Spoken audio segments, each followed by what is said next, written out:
high street, obviously there are different various uses that we have present there.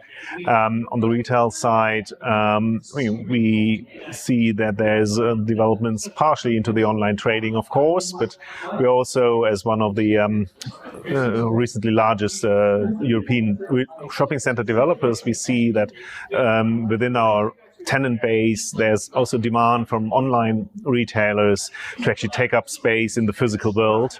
And in some examples, we get the message that, for example, Mr. Specs, a online glasses retailer, sees online orders going up in the regions where they actually opened a physical store in our centers.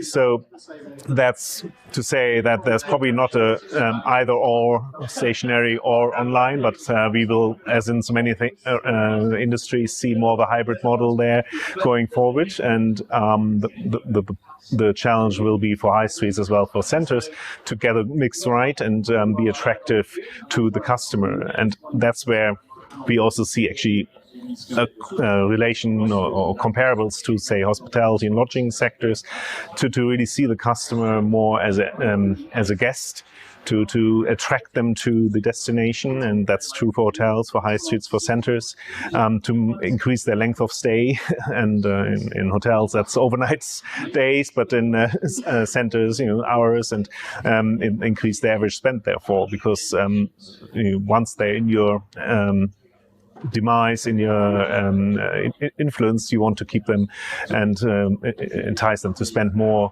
and then either go to another shop, to go to some gastronomy offering. So you need to be interesting for them, and that's by a variety of measures. I mean, an interesting mix of tenants, but also a well-maintained and modernized built environment, and by creating experiences. We've been hearing it on some panels earlier today. Experience is what people seek increasingly these days, and experience can be travel, but experience can also be going somewhere and have the chance to climb a wall and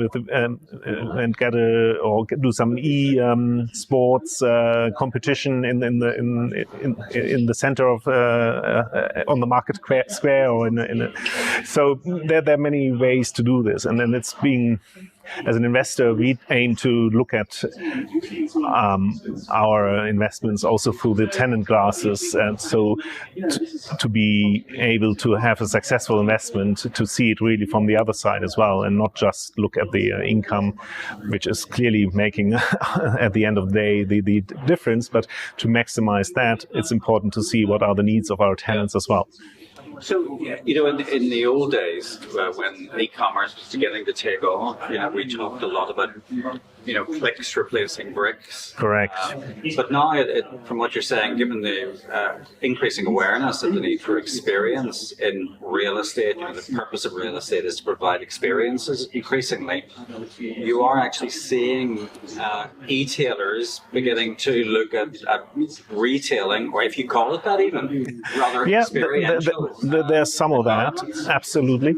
But even, where we have the ability, which is, of course, more in our centers, which we control, than perhaps in a high street environment, but we can also, we're driving digital initiatives where actually we implement a digital system called Digital Mall for the last mile, and where the last mile, not from a logistic hub, but actually from our retailers in the center. So we're offering an app and a website or online ordering possibility, where from our tenant in the center, he can the client can order an item, and it's coming from the center's tenant to be picked up there by the customer.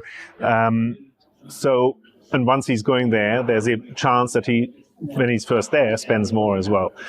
So we're making it easier also for more traditional retailers to bring their wares towards to the customer, even if the customer is not actually in the first instance in our controlled environment.